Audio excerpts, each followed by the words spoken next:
Tapi kalau niat sebaliknya, na'udzubillah, kita bimbang pahala besar, kita jihad melahirkan anak itu, bimbang ia lebur begitu saja. A'udzu billahi minasyaitonir rajim.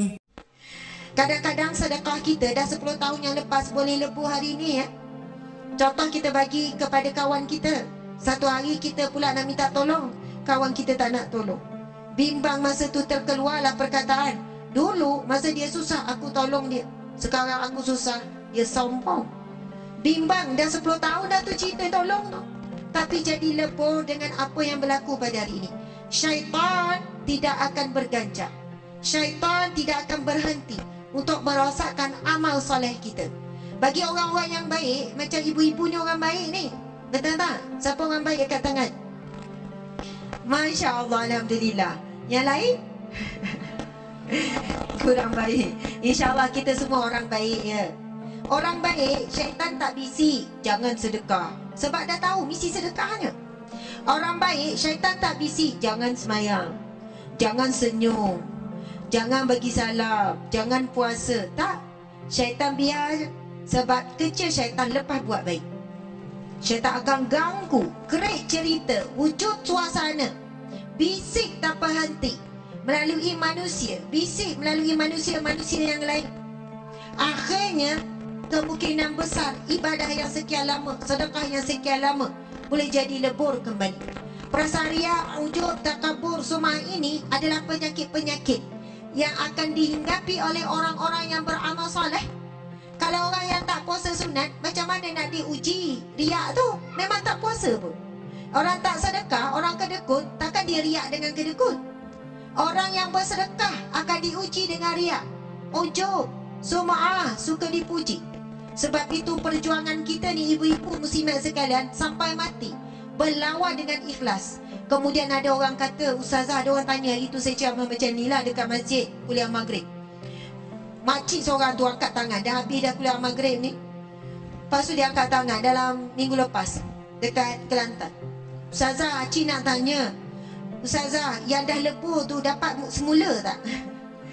Kalau kita buat ibadah, kemudian kita dah riak, lepas tu dah lebur dah pahala, ada tak cara nak dapat balik pahala tu? Bijak tak soalan dia? Bijak lah. Sebab betul tak kita selalu kalah dengan riak. Walaupun kita rasa tak riak, kita kalah dengan ujub, kagum dengan diri sendiri, senyap-senyap kagum. Orang tak tahu, kita kontrol dalam tu. Tak yang ambil sampah, kan ada sampah tengah jalan, ambil, rasa orang perhati, tu pun dah lain macam dah. Bagi salam, Assalamualaikum, orang pun jawab Waalaikumsalam, oh rasa lain macam, berdebar tu, dudak. Kadang-kadang tu, betul kan? Kita senyum, pasal orang puji, ya Allah, maninya senyum, dudak. Bukan mudah amal soleh nak dijaga, bukan kata tak boleh.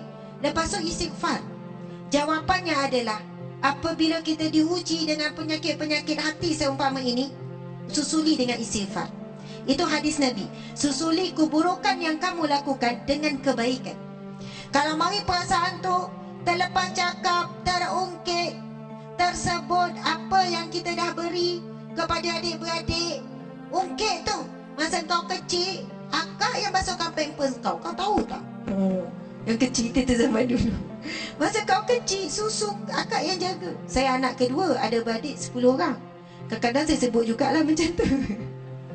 Kan adik-adik yang kecil ni kan, dulu kak mak ni bersihkan ni. Saya kata, ya Allah, sebenarnya banyak pahala tu, banyak pahala bersihkan adik tu, susukan adik kan, jaga adik tu. Lepas tu istighfar, astagfirullah. Takut sebut tu sebenarnya pengajaran, saja nak cerita dekat adik, nak ingatkan dia. Kalau sebagai pengajaran tak ada masalah.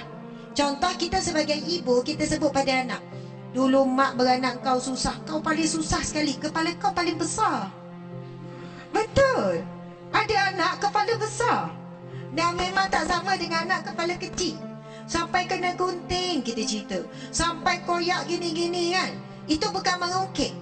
Kalau niat kita nak bagi pengajaran pada anak tu, supaya anak tu hatinya lembut, supaya anak tu faham pengorbanan dilalui. Tapi kalau niat mengungkit, niat supaya nak anak itu balas, niat rasa macam masa sebut tu dengan rasa kecewa, mak sekarang tapi kau ni, itu rasa kecewa. Tapi kalau sekadar bercerita untuk beri pengajaran, itu lain. Tapi kalau niat sebaliknya, na'udzubillah, kita bimbang pahala besar kita jihad melahirkan anak itu, bimbang ia lebur begitu saja. Sebab anak kita tak akan mampu membalas pengorbanan yang kita lakukan tu. Hanya Allah saja yang mampu. Subhanallah, Allahu Akbar.